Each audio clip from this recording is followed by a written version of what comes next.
Hello, Rupa Health.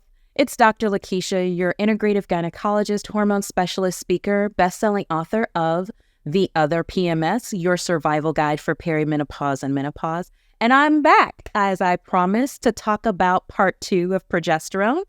As I said at the end of the last lecture, we do need to have a conversation that is talking about how all progesterone is not created equal. So as usual, I like to kind of give you the lecture outline for today, just so you know where we're going, so you know where we're going for the conversation. We're going to talk about what is causing all the confusion. We're going to talk about progestins, bioidentical progesterone, how should I prescribe it, what tests should I run to follow up after I prescribe it, and then how do I adjust a patient's dosing. Remember, I always love to give you some takeaways, some things that I really want you to make sure that you take away from this lecture. That paradigm shift of progesterone, even when my patient has had a hysterectomy. So remember, progesterone is still in the conversation. I want you to help your patients understand that there are different types of progesterone. That's your job. You are the medical interpreter here. This is where you give your patient information so that they can make an informed decision. They can either make an informed refusal or an informed consent, all right? And both of those are equally just as important. I want you to remember to accept that progesterone has benefits other than uterine protection. So when it comes to that section of how should I prescribe it, we're going to talk about remembering the benefits. That's what's going to play in your brain as you're talking about, okay, how am I going to prescribe this? And I want you to remember to bring progesterone into the conversation sooner rather than later with your perimenopausal women. Let's talk about what is causing all the confusion.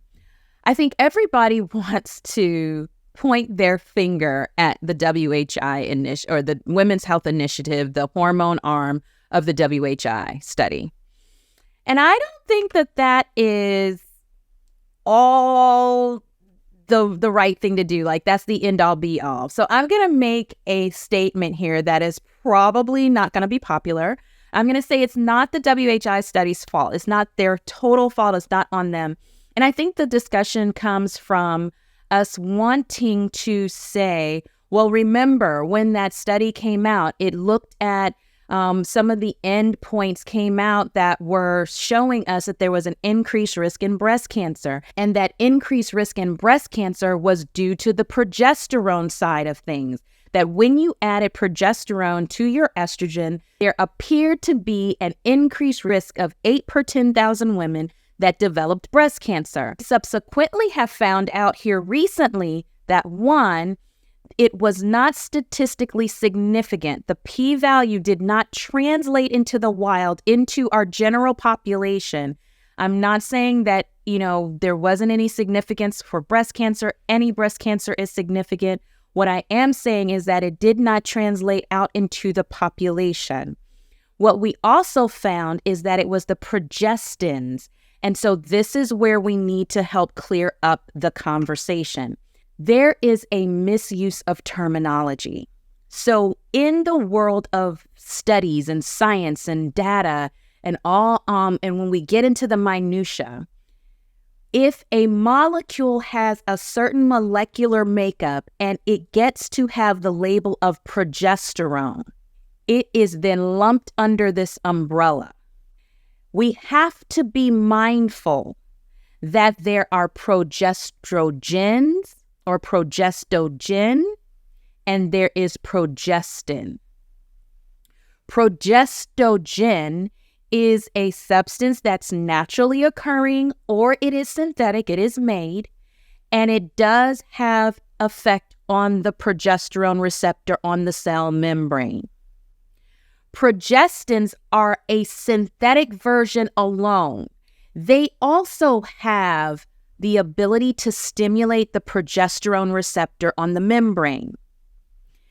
Here's where things get where we need to really peel back the layers and help everybody understand. So let's talk about progestins. Here is the molecular makeup of a progestin. And a progestin can come in the form of medroxyprogesterone acetate, levonorgestrel, or norethindrone acetate. So the names that our patients will recognize: Mirena, Depo-Provera, or the mini pill or birth control pills. This is what our patients will recognize, right? And I will say, in some situations, this is what is an option for your patient. So if I could be a little transparent, I am going to share my own story. I have uterine fibroids. I've actually had to have a myomectomy because I had one that was sitting on the fundus of my uterus that was twisting and running and outgrowing its blood supply. And then I had some that were inside the myometrium that tend to grow when I had pregnancies.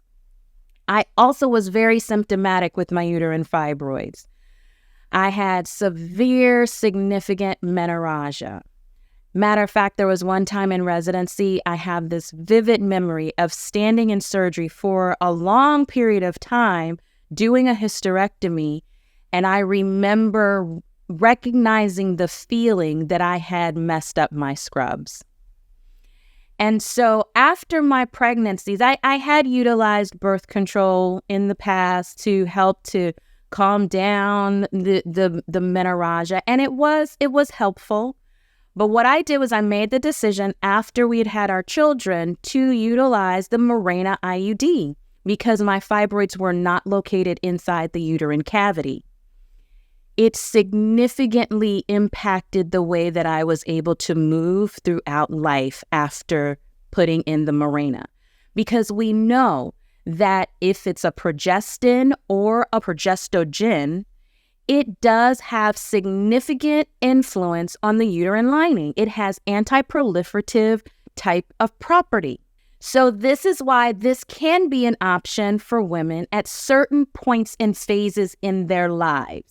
Now, when it comes to your perimenopausal and menopausal women, this is not an option because, for one, we're going to learn that the dosage is not correct and it's about the metabolites, okay? So let's move on. Bioidentical progesterone. Here is the molecular structure of progesterone that is naturally occurring in our body. We'll call this biological progesterone, okay? This can go sit on the progesterone receptor on the cell membrane, stimulate a progesterone response. This is called dydrogesterone. It is a bioidentical type of progesterone. It too can go and sit on the cell progesterone receptor on the cell membrane and cause a response and turn on that progesterone receptor. The difference between these types of progesterone and the progestins are the metabolites, how your body breaks these things down, how your body then, what metabolite, what molecule it then spits out on the other end, okay? So this is really significant. The way that progesterone, bioidentical progesterone can be seen is in oral micronized progesterone or dydrogesterone. So when you go to your pharmacy or you deal with a compounding pharmacy, this is how you explain to your patients there are different types of progesterone. There's the oral micronized progesterone. It can come in the formulation of prometrium that you can find at your local pharmacy. Tell them, though, I can only prescribe in certain incremental amounts. When I can prescribe, even if it's oral micronized progesterone through a compounding pharmacy, I can be very specific and tailor the dosing for you. All right? So how should you prescribe progesterone? There's oral progesterone. We talked about that just briefly for a second. There's oral micronized progesterone. There's progesterone suppositories, and there's the transdermal progesterone cream, okay? In thinking about what form you're going to use, progesterone suppositories are mainly used to support a pregnancy through the first trimester. Now, oral progesterone or the micronized progesterone, this can come in various forms or formulations. Like I briefly just stated, there is the prometrium form that a lot of us know about, and your patients can get this at their local pharmacy. So what I tend to tell patients is that particular dose, that particular formulation will only come in 100, 200, 300 milligrams. And so if I want to make sure that I am customizing this dose for you, I would prefer to go to a compounding pharmacy because this is how I prescribe my progesterone. For perimenopausal women, I can do a low-dose continuous oral micronized progesterone, depending on the symptoms that they come in with.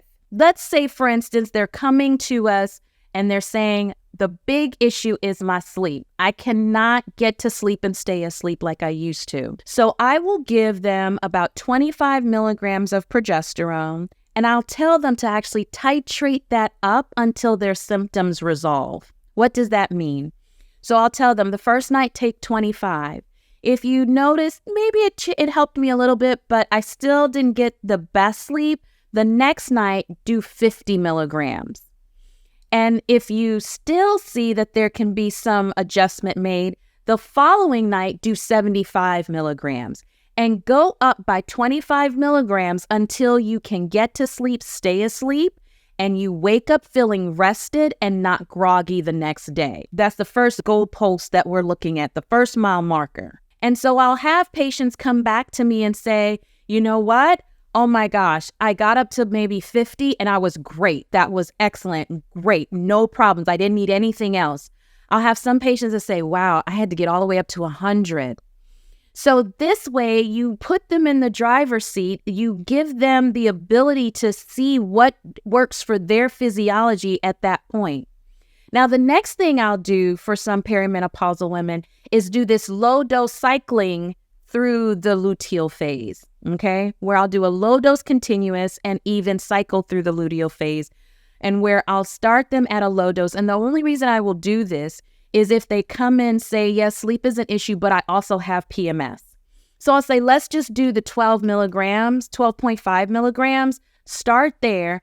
And the first month, see if that will help with both. If it seems that it did not help with both symptoms, then let's do that second half of your cycle, add on that 25 and see if that will help as well.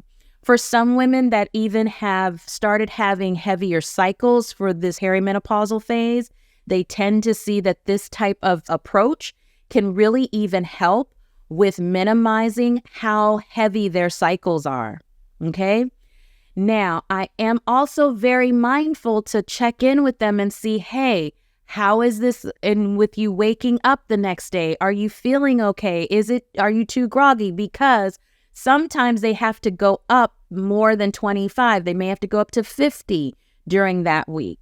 Okay, so we're always checking in. For my menopausal women, I can start around 75, maybe even go up to 100, and I'll do a continuous dose of the oral micronized progesterone. I can also do a continuous dose with cyclically increasing that, for 7 to 14 days of that micronized dosing where I go up a little bit. So when I do this, and I've shared this with others, they've asked me, oh, so do you give your menopausal women a period? And I said, actually, no, because I'm not taking them completely off of progesterone.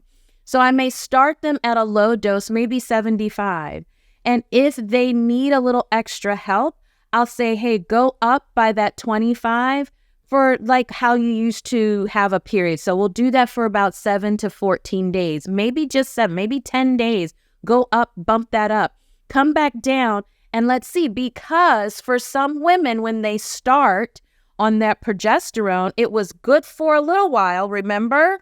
And they were doing well, and then maybe something happened and they're not, and it's not helping as much as it was. So maybe we need to go up a little bit, but I don't want to just leave them on that higher dose, because then they may not be able to metabolize that higher dose and clear things as fast. So they may wake up groggy. They may not feel as good, as sharp. They may even start feeling a little puffy, getting that weight gain. Because remember, they may start metabolizing and shunting towards the mineralocorticoid steroid pathway, and that then becomes a problem. So you have some leeway. You have some way to be able to adjust dosing, and we're going to get into how you follow that up. Now, if you have some women that for some reason are like, you know what? I just don't want to take another pill, or I'm already doing creams. Can I just do everything as a cream? And this is where you can offer them transdermal cream for progesterone. I can start out at 75 milligrams for your menopausal women. If they are perimenopausal women, you can start out at that low dose, that 25 at night. Whatever dosing you were doing orally, you can do that for the cream. And you can even adjust dosing for the cream if need be and have them increase their clicks or have them do it multiple times throughout the day. Because remember, progesterone can help with that anxious feeling, can help with mood too. So remember, when it comes to choosing the form of which you're going to give your patients the progesterone, transdermal is an option, and it can still protect the uterine lining, because I know this is part of the conversation, and I wanted to put this in this section so that we can have this discussion about it protecting the uterine lining. Most people, what they do is we will look at, and the gold standard we've been told is serum testing. Make sure that they have certain levels. We want them to be at about 5 nanograms per deciliter, because that's where we have been, that's the magic number that we've captured from being in the reproductive phase when the corpus luteum is there after ovulation. And we're like, oh, that's the number that we can see. There's an anti-proliferative phase. There's that secretory phase. That must be the magic number for all women. That must be where we're looking for. Remember, everybody's different.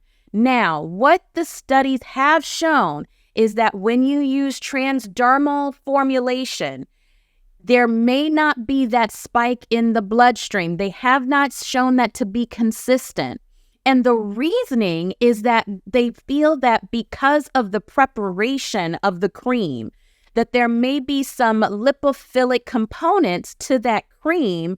And when you put it on the skin, it kind of gets hung up in the microcirculation of the epidermis and the dermal layer, mainly that dermal layer.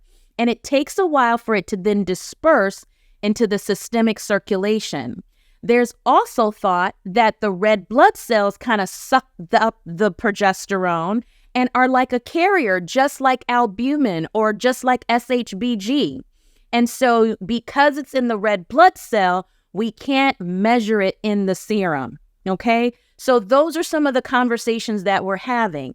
Now, what people are saying, or actually what we found in studies, is that when they looked at the uterine lining and did endometrial biopsies, when there was a transdermal application of progesterone, even when the serum levels were not not within the range that we were used to seeing when you were given oral progesterone, there was still this anti-proliferative effect of the uterine lining. So with your patients that have a uterus, you can be confident that you can still have protection of the uterine lining in using transdermal preparation, okay?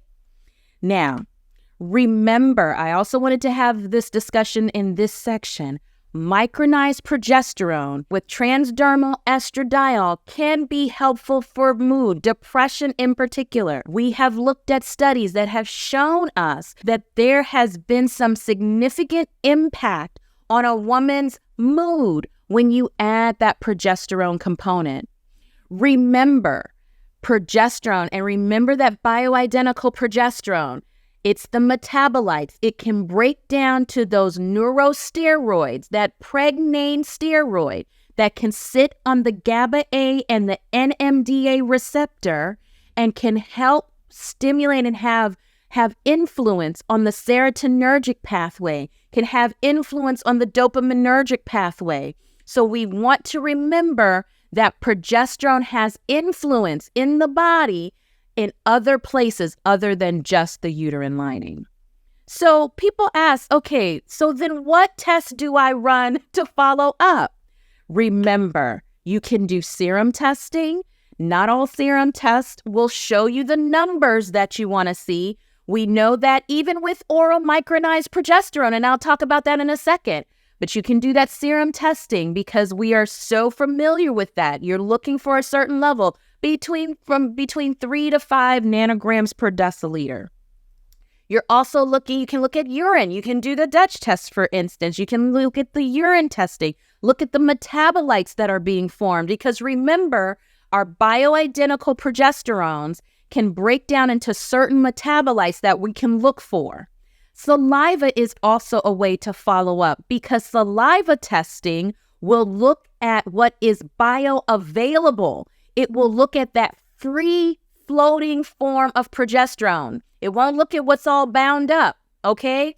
And what we did see in the study, I wanted to point out, was that the saliva testing, when you use transdermal progesterone, did show an increase in the saliva concentration of progesterone. So maybe when you're using transdermal application, you can decide on the modality that you're going to use for follow-up so that you can match that and know, okay, this is what I'm looking for. Now I have a tool, have the right measuring stick for the right form of progesterone that I'm using. The other way that you can follow up, you can actually do an endometrial biopsy. That is invasive. I know that's a little invasive, but what they showed in the study was that when they did the endometrial biopsy, there was no proliferation of the endometrial lining. They saw that secretory type of endometrium. They saw that anti-proliferative type of endometrium, even though the serum levels did not show where they thought that they should be. All right, the other thing you can do is use an ultrasound to measure the endometrial stripe. You could just follow your patients and do serial, and that's less invasive than an endometrial biopsy. So how do you adjust the dosing when it comes to, decide, especially if you're going to do that transdermal formulation where you're not going to use serum or you're going to use a different tool to assess, or maybe you are using serum and you're using oral micronized progesterone. How are you going to make the adjustments in your patient's dosing? How about you simply ask your patients how they're doing, how they're feeling? If they're feeling better on the dose that you've given them, and even if the serum levels are not showing what you believe should be the target number, their body's physiology is telling you something. So simply ask because if you continue to push and push and push and you're chasing a number, they can come back to you and say, I feel awful. I do not feel good on this. Remember, the metabolism of the hormones are just as important as when you put that hormone in the system. And remember, key takeaway points, that paradigm shift, progesterone, even when my patient has had a hysterectomy. Remember, you are the medical interpreter. It is your job to help your patient remember, or not remember, but even learn that there are different types of progesterone. And progesterone comes in different forms. It is different delivery systems, and help them understand the different types of progesterone and why you are recommending a certain formulation of progesterone for them at this stage in their lives. Remember, in prescribing progesterone, all the other benefits that progesterone has other than protection of the uterine lining. And bring progesterone into the conversation sooner rather than later with your perimenopausal women. It has been my pleasure to be here again with you at Rupa Health. Remember, you can follow me on all social media platforms at Dr. LaKeisha MD. That's DrLakeischa MD.